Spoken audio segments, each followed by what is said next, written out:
Yeah, so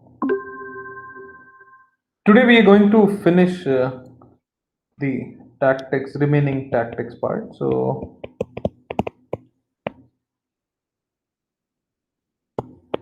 it's like tactics last part. So yeah, before that, you might have received your marks for your assignment, right? So I have a huge list. You people might have thought that I'll simply go through the assignments and I'll check that all those who have submitted, I'll award some random marks. But those of you who have already, studied one or two course under me are aware of the fact that I do thoroughly check all these things. And even in case of your answer scripts and all, that's why, very few people come back with some doubts on it. Uh, so many of you have received 0 marks just because you have copied. So I have the entire record. That means who all have copied from what all sources. So plagiarism, as I said well in advance, that I have penalized you for plagiarism. I have penalized you for the delay because I gave you a good amount of time to submit that particular assignment. Plus, I have a collection in the form of groups, like which group has copied from what all sources. So that particular part also I have.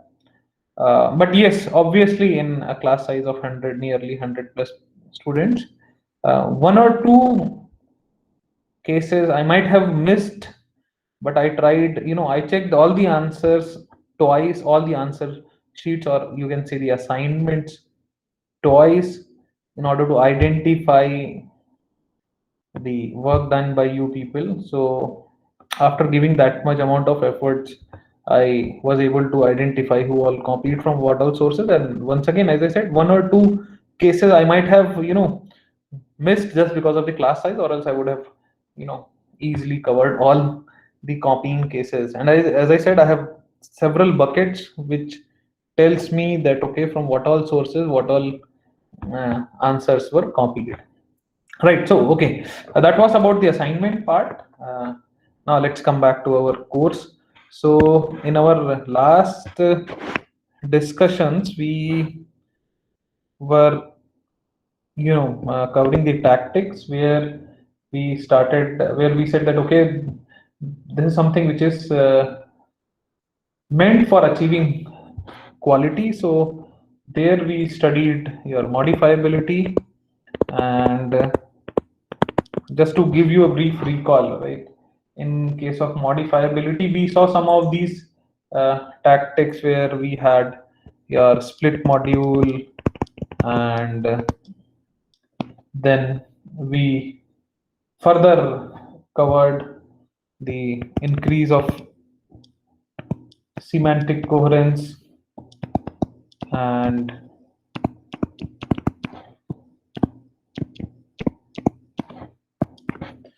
then we went for encapsulation, right? Where the idea was to reduce the coupling. Afterwards, we went for using an intermediary,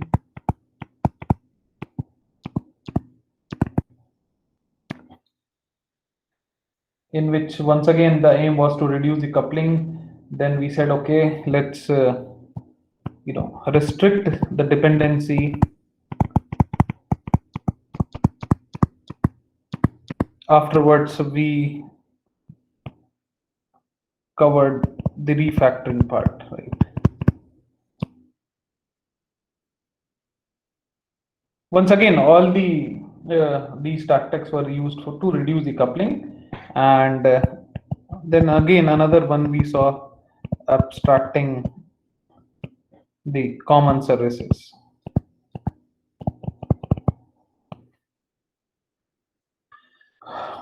Post which we said that okay, we can go for differing the binding time as well. Let me know if suppose I have by chance if I have skipped one or two uh, of these tactics, then do let me know. I'll cover. But as per my knowledge, I guess I've covered all these things. So then we looked into your performance part, where we said we have once again several options. So there we saw controlling the user demand, sorry, controlling the resource demand.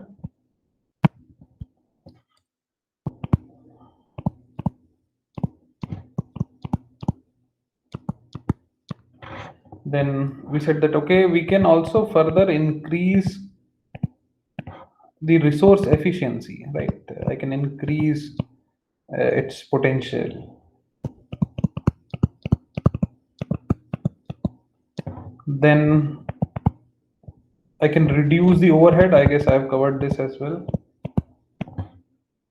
And then we said that, okay, let's filter out some non-essential parts. So I can limit the event rate as well, because our focus was to provide the best response time. And then we said, okay, let's manage the sampling rate as well.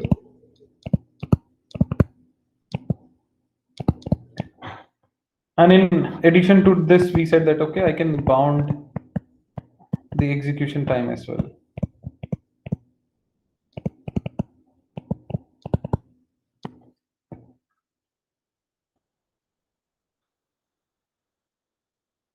Then we said that, okay, in case of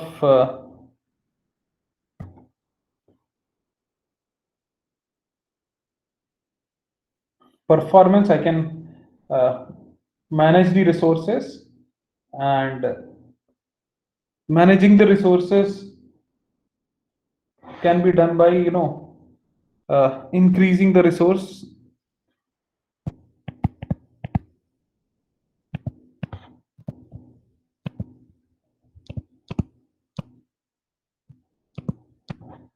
And then I can work on concurrency part. Right now we are talking about managing the resources. Then we said that, okay, we have a possibility of maintaining the multiple copies of data, so that can also be done.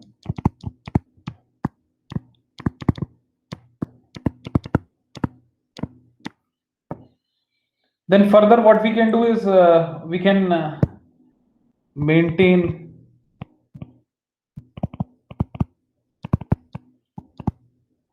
multiple copies of computation as well.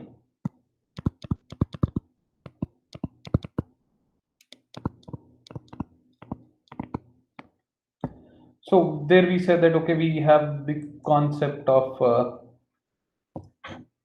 load balancer, right, that we have already covered. Then we can schedule the resources, right? So these were some of the options, right?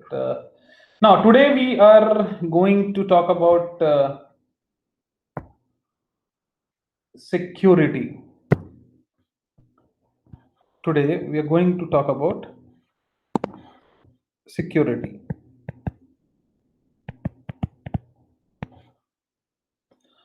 So this is also one of the quality attribute, right?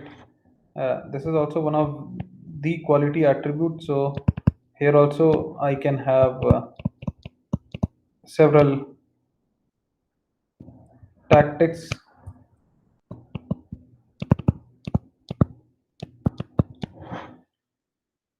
So when we say security, so what we're trying to address is, I am trying to address the prevention of unauthorized access.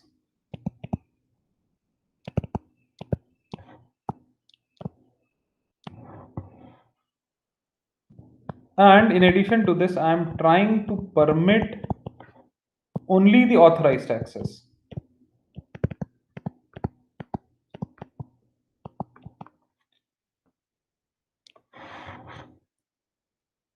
Right. So in short, I'm trying to avoid this attack, which is nothing but an unauthorized attempt to access the data or the services.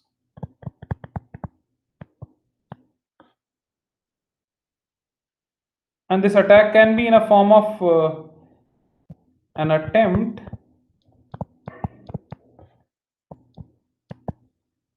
to deny services to authorized users.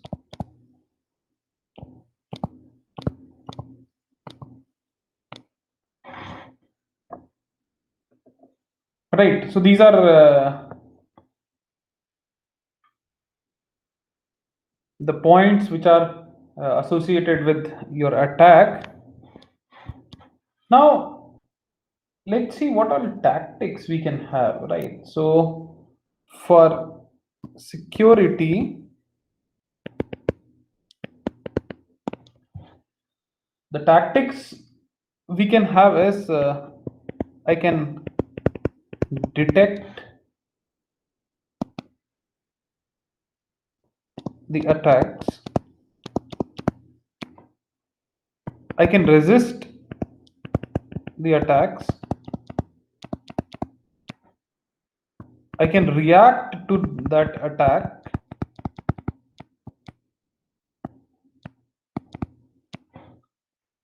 and lastly, I can recover from attacks.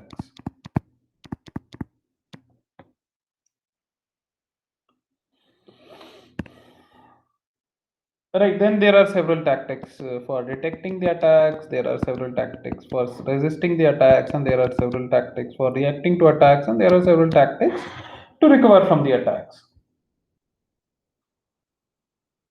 Now, let's see one or two tactics in each of these categories. So, to start with, what we have is we have authenticate the actors.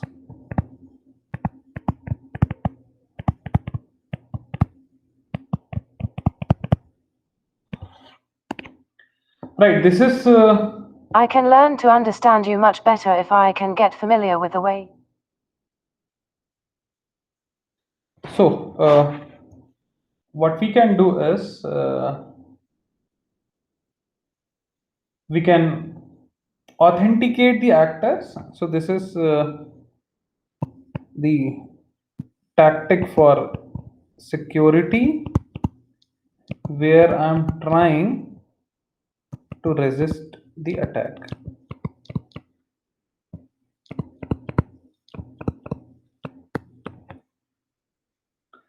A simple setup for this can be, I have a system A here connected to this.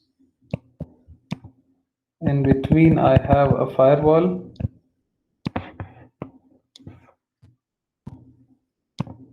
And then I have this another system.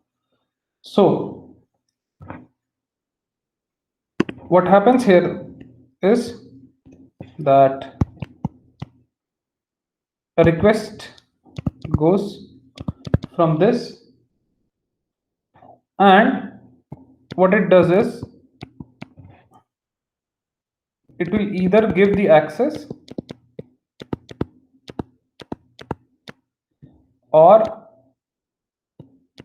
it will deny the access. That's what the role of firewall says, that I can make sure that the user is who he claims to be. So I can have various ways, I can have passwords, I can have digital signatures, I can have biometric identification. So I can use a firewall, a separated component, which can be used to achieve this particular tactic. Right, next is we saw resisting attack, And another thing we can do is, instead of authenticating the actor, then further what I can do is I can authorize actors. Right, so I can authorize the actor. So once again, I am talking about security, where I'm trying to resist attacks. So what can be done here is I can ensure that the right user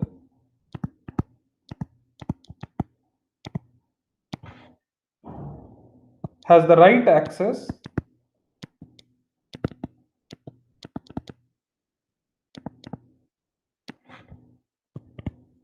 to write data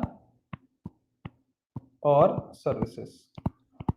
That means who is actually authorized can see that particular data and can avail those particular services. That's what the ultimate aim is. So what we can do is, in order to achieve this, what we can do is I can provide some access control patterns. I can work on the classes. I can work on the roles, right? And I can work on some control patterns. So these many options I have. Another thing, in order to resist the attack, is I can have uh, the encryption of data. So I can encrypt this data. And once again, as I said, it's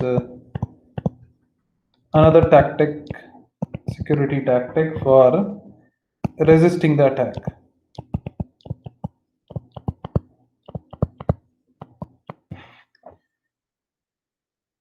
All right, so one is authorize, one is to encrypt. So in this, what I can do is I can ensure that no eavesdropping takes place.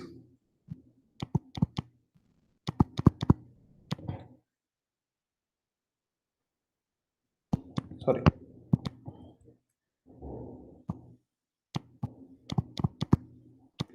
So no eavesdropping takes place. So I am taking care of data confidentiality.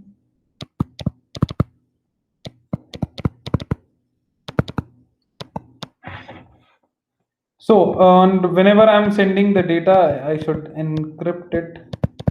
And especially if I'm sending data over publicly access communication links. And if suppose I'm trying to encrypt the data, so I have to effectively decrypt it at the receiver's end, right? That's also is something which is required. Now, another thing is that the tactic which we can use is we can limit the exposure. So what I'm trying to do is I'm trying to work on security, and I'm trying to resist the attack. All right, so what we can do is uh, whenever there is an attack, so it basically exploits a single weakness in the system. So I can split the system to run on different hosts. So if suppose one host is compromised, the services corresponding to that host only will go down, right? So the setup will be somewhat similar to this kind of setup which we saw earlier as well. So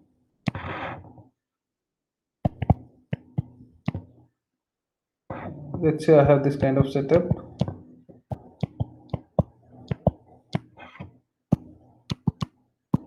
So now I have access to B and B prime both, and if suppose B gets compromised, I have B prime available with me, right? So I have done the splitting of the system to run on different hosts. Another one is to simply, limit the access, right? So what I can do is that particular part will also be some almost similar to your firewall kind of setup. So here what we can do is that I can once again introduce a firewall.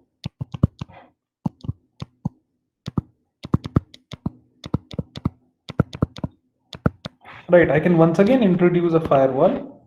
So I have a system here, it's connected. I have a firewall in between, and then it's connected to someone else. Now, if suppose I have an unknown request or unknown program,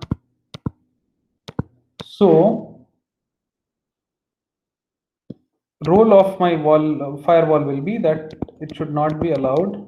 This particular program will not be allowed to go through. Right. So I'm trying to limit the access actually. I'm trying to limit the access. Now, another thing which we saw here was that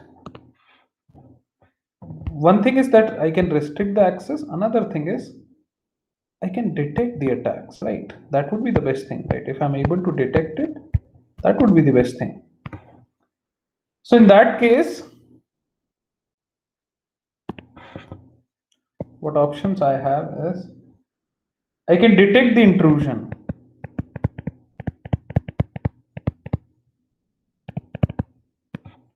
Right, I can detect the intrusion. So my attempt is to detect the attacks.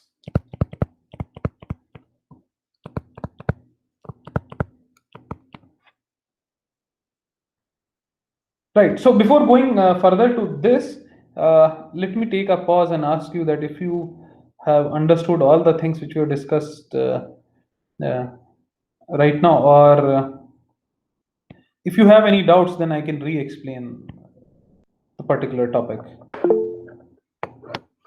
Okay, limiting the exposure. Now, what I'm trying to do here is, okay, firewall also, okay. So what I'm trying to do here is, I'm trying to resist the attacks, right? So obviously, I'll limit the exposure of the functionalities which are running. So what I've done is a part of it running here, a part of it running here. If this gets compromised, I am making this particular thing available to the end users. That's what I'm trying to do. Now, I hope, Mayank, I'm able to clarify. No sync between. No, I haven't added something like this over here, so there isn't any sync here. That particular tactic is different. Yeah. Okay, fine. So, Sanyam, so firewall, how is it working in both the tactics? No, it is not working differently.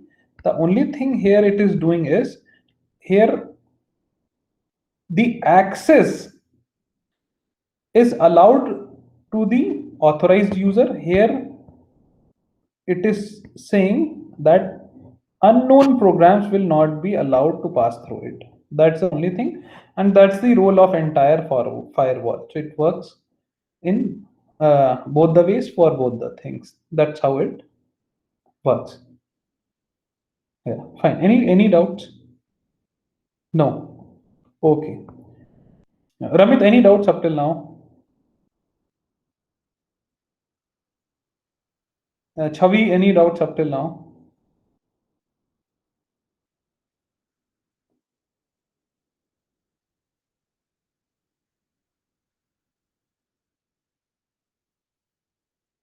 Okay.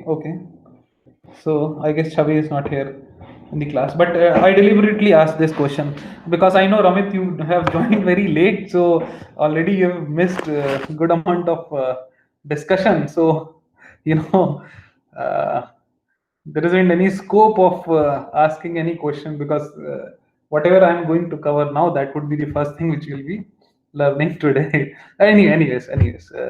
So let's focus back here. So let's talk about detecting the attack. So what we can do is once again let me draw a setup. Right. So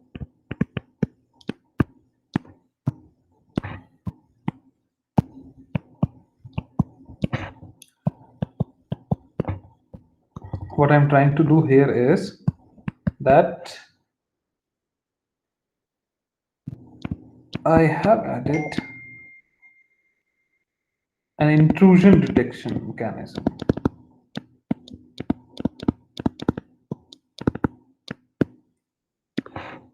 Right. So this intrusion detection mechanism has the history of known attacks.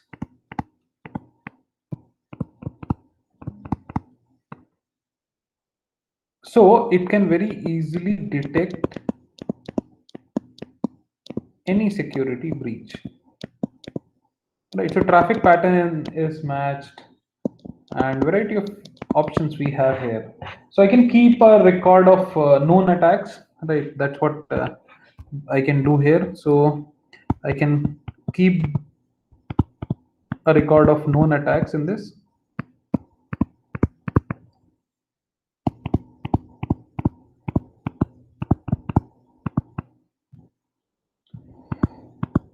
And along with it, I can keep the record of the associated traffic pattern as well.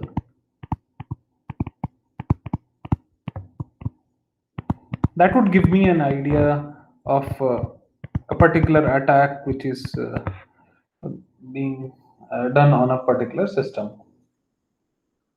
Additionally, what I can do is I can detect an attack by comparing the traffic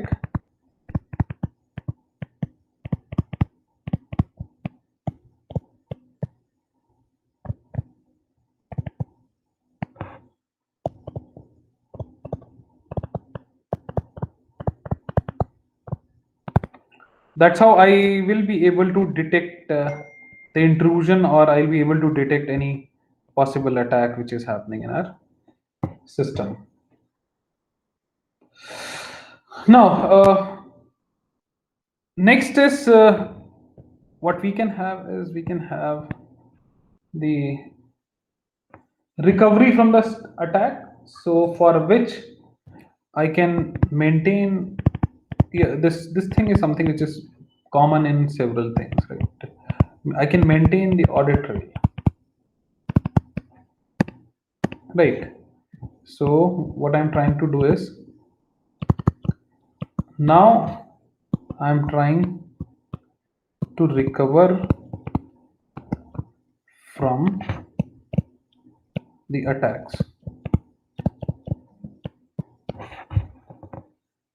right? So every change, so once again the setup will be somewhat like this only, almost the same.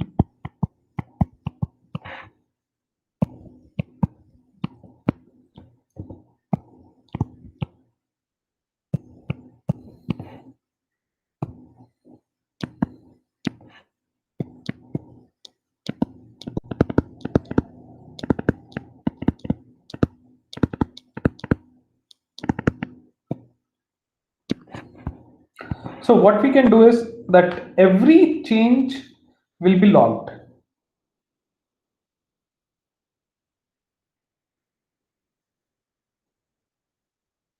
Who has made this change? What has been changed? That would be maintained in this audit trail. And this further audit trail can be used to trace the actions of the attacker, which can ultimately help in establishing his or her identity as well. And later on, this audit information can also be used to support the systems recovery as well. Right, so these are some of the advantage of maintaining the audit trail. Now, let's talk about another quality attribute, which is your usability.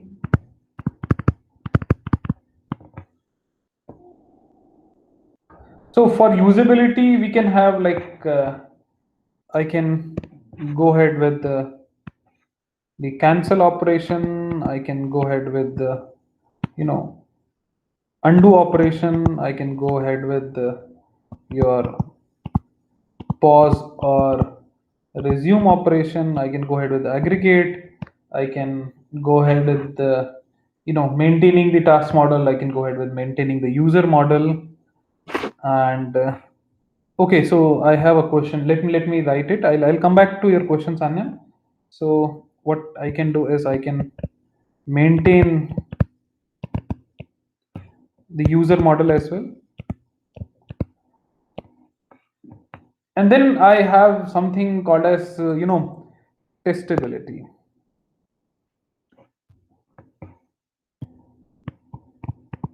Probably the last one. I would address the last one. So here we can have controlling and observing the system state.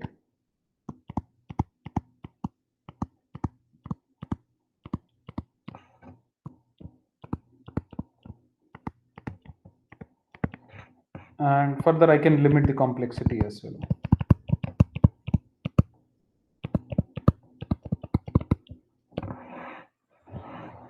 So complexity means your structural complexity. I can limit the non-determinism. I can work on specialized interfaces. I can record. I can play back. I can work on localized state storage. I can work on abstracting the data sources. In clouds, I can work on sandbox environment, whether it is local cloud or global cloud or hybrid cloud. Sandbox environment works always well. Then I have like something called as executable assertions as well. Right. So these many options I have. Yeah. So now Sanyam has a question. So isn't this similar to transaction tactics of availability of fault prevention? Transaction, yes, yes, somewhat similar to that, but here formally we are maintaining this particular part. That's the only difference. But yes, you and in that case, the idea was, transaction tactic was there for the availability part. Here I'm looking for your security aspect. So that's the only difference. But yes, somewhat more or less, it is almost the same. So I hope I am able to clarify your doubt, Sanyam. Okay, okay. So any doubts, or else we will switch to a new topic now. Any doubts up till now?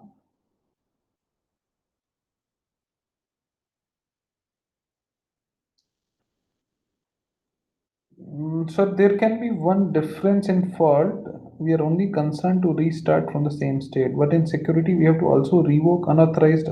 Yeah, sometimes yes, sometimes we have to revoke. That would be like, see, we had these options, right? Let me move back to the options.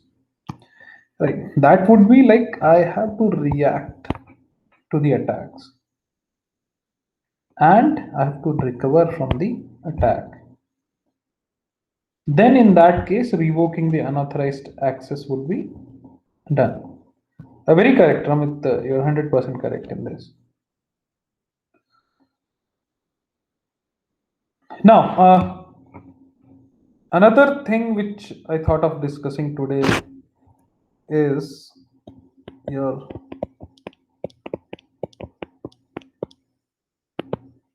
CAP theorem.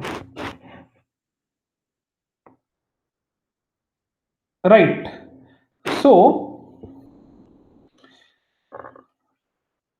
the idea of cap theorem came from. Okay, Sanem, I'll come back to your question. Usability attribute. Let me see. So what we can do is I can cancel a particular transaction, I can undo it, I can pause or resume it, or I can have a user model which I can maintain and I'll follow that particular thing only. Right. Usability, when we say as an quality attributes, it means that how user friendly a particular product is. And this particular thing becomes subjective. Subjective means for me, let's say a particular website, e-commerce website, might not be that user friendly as compared to the same website someone else might feel very comfortable with it, right? Let's say for me, Flipkart, I don't like the usability part of it, user interface I don't like, right? For someone else, Flipkart is very handy, so that can be one of the example where usability as a non-functional attribute is a subjective matter.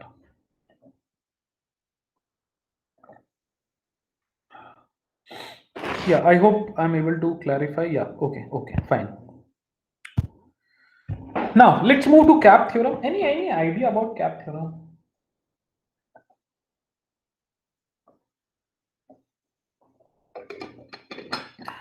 Okay, fine. So this cap theorem has a very broad usage. But before that, I need to cover some basic terms. Right, I need to cover some basic terms. So these terms are data storage.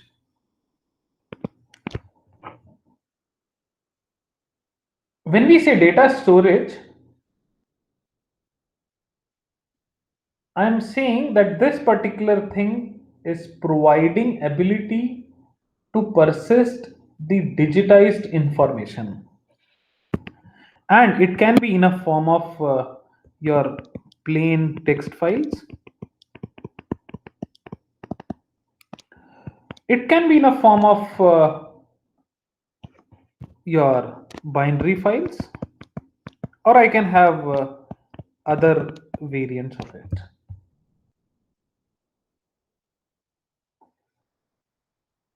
And on the other hand,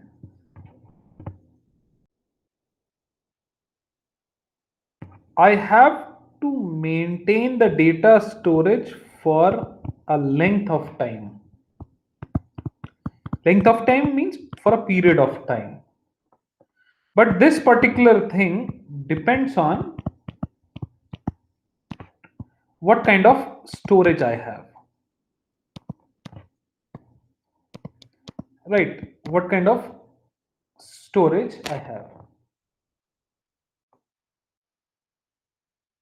For example, your RAM contents cannot survive the machine restart.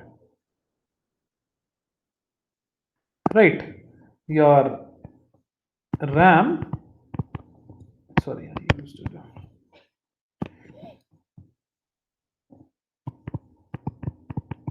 Your RAM contents cannot survive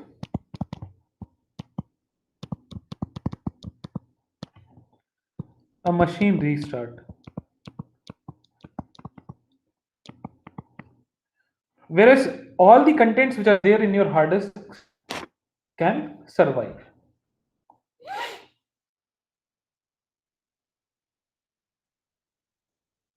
Now, this was about data storage. Now, next thing is I have data storage components.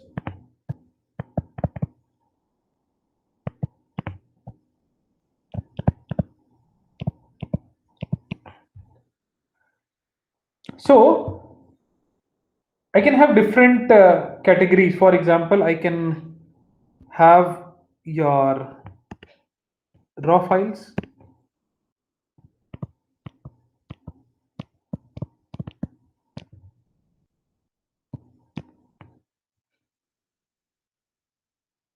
I can have data stored in a format of your RDBMS engine.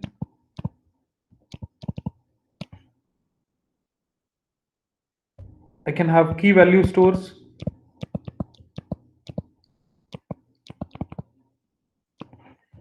And all these different categories will have different characteristics or different behavior.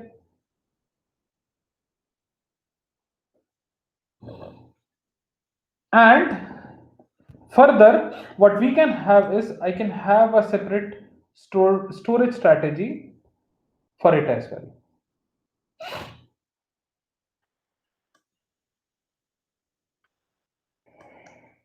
Now, this is about storage, and let's talk about data consistency.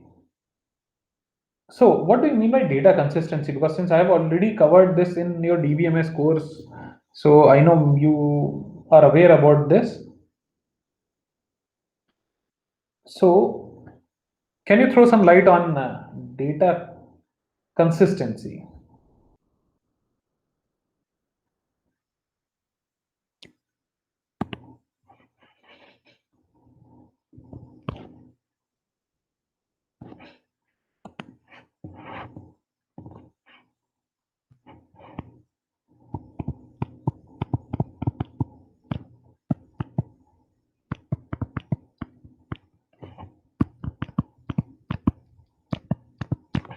So if data is changed somewhere, it should be changed. All copies of data should be same. In case of failed transaction, there should be no change. Very correct. So uh, what it says is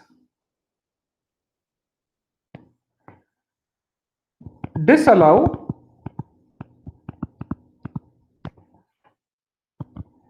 multiple values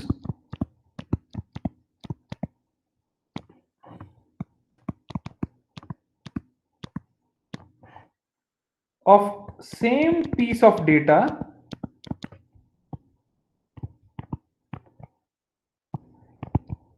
when seen by different clients at the same point of time.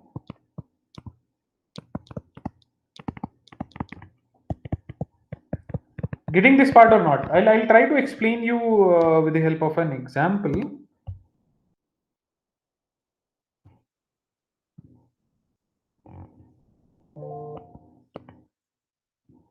So what we have is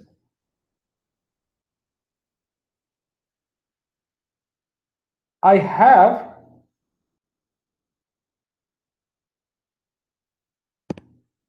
time on this side and I have data on this side.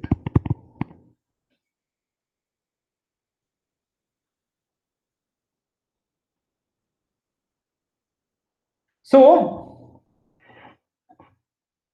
let's say at 10 a.m.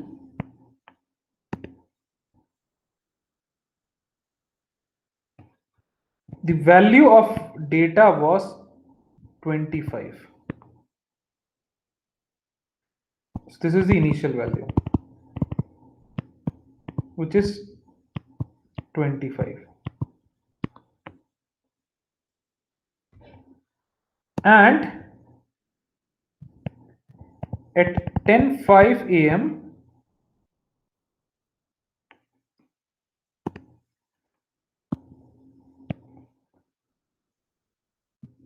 client A starts to write this value as 11.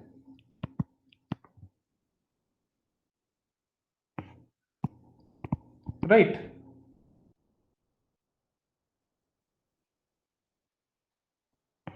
Somewhere around 10:06,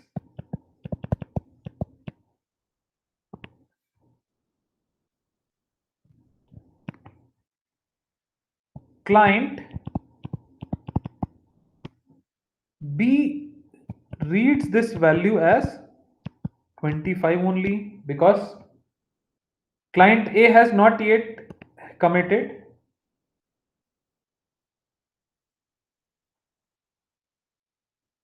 Then somewhere around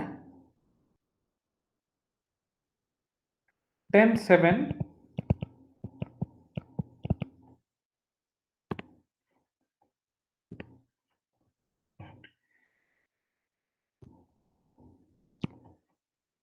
client A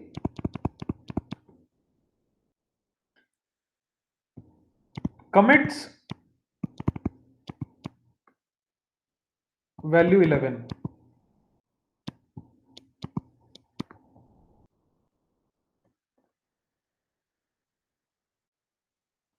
And from now on,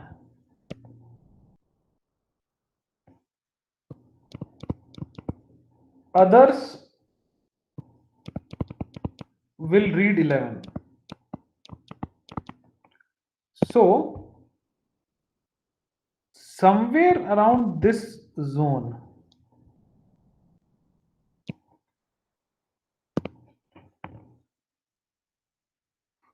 my data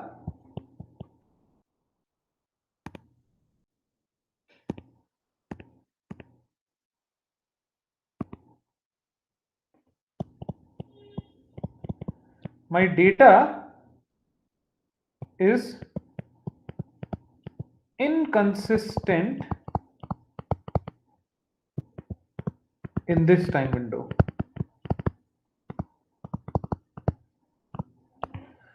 Right.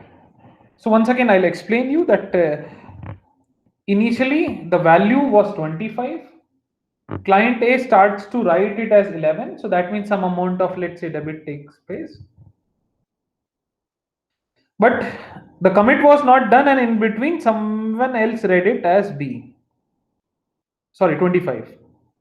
And later on this commit took place. So it's, let's say I have, let's say, 1,000 rupees in my account at this place.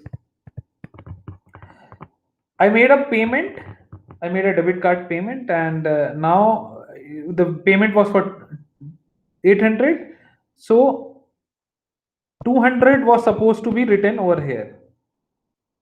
But in between, I know that I have 1 minute time. Once again, I made a payment of 900, let's say. Whereas this should fail, but since the commit is not done, that means 200 is not done. This particular thing was possible. Now commit is done, that means this transaction should fail. Right. So for this particular window, my data is inconsistent. My data is inconsistent, right? So this is about data consistency. Now let's talk about data partition tolerance. Right, let's talk about data partition tolerance.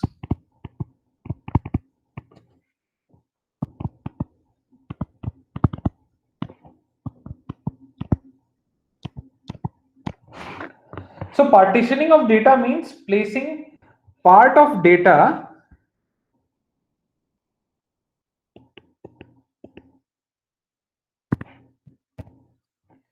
placing part of data sorry parts of data or copies of data on multiple nodes. So a node means, here I'm talking about a physical machine or just a different database server instance. And the reason why we need to go for this partition is that I need to achieve massive scalability. What scalability is, I guess everyone is now aware of. So the tolerance for data partitioning means that application should not respond incorrectly even in the presence of data partitioning. That means the data consistency is maintained in presence of partition. Once again, I'm trying to explain you in some simple words. That means that it is trying to say that data is partitioned. Even after partition, it should show consistency.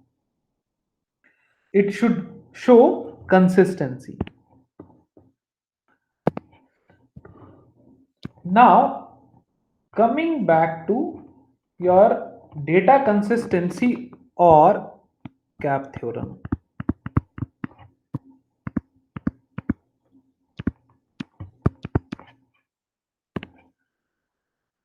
So what CAP theorem says,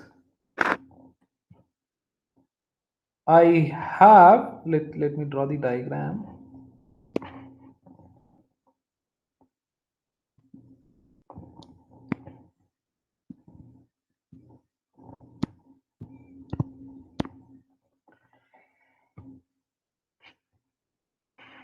I have partition tolerance, I have consistency, I have availability. Right, three things. One is partition tolerance, another one is consistency, and the last one is availability. Now, what does it means is, or what CAP theorem says, that at a time only two things are possible in a system. Either I can maintain C plus P, which is consistency plus partition tolerance, or I can have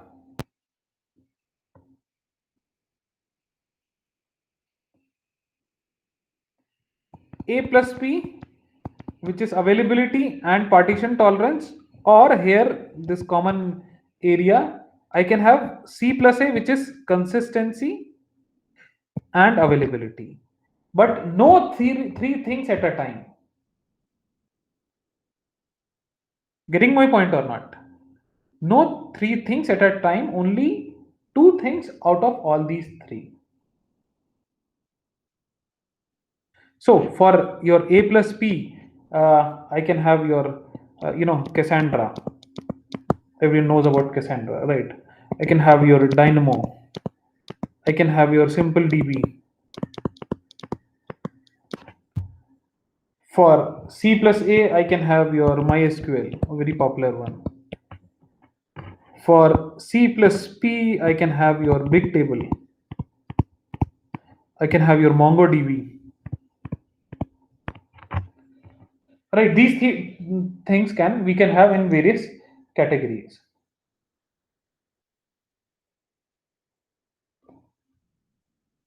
So once again, I'm repeating, I'm trying to give you the exact idea about CAP theorem, that at a time I can have only two things.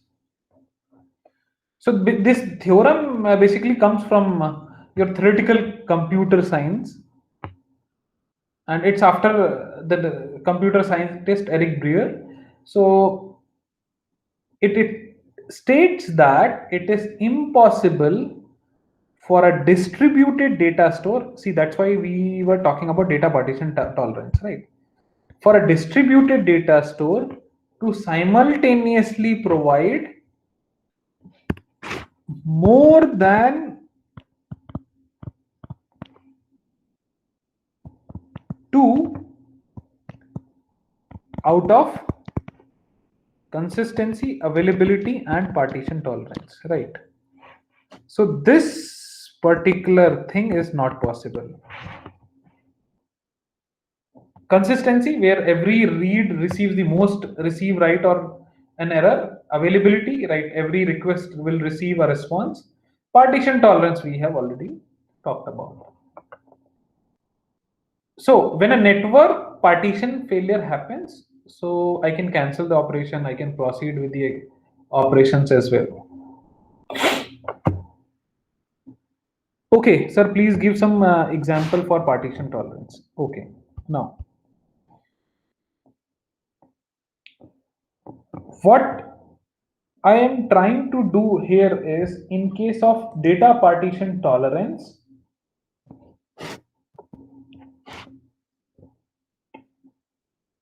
I am keeping the chunks of